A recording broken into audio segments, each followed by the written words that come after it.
Hey everyone, welcome back to Module 10.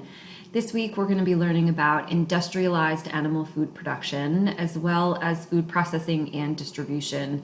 This week is packed with information, both in the reading and the learning materials.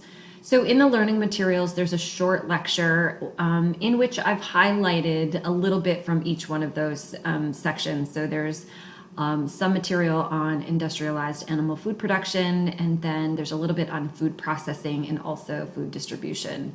So following the lecture, there are two different articles. One of the articles is called Defining the Issues, and in that there is information on confined animal feed operations.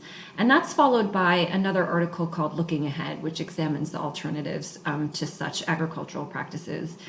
And then in the applying section, your assignment this week is reflection essay number 3, in which you'll have the opportunity to pick from a few different prompts to write about. So good luck.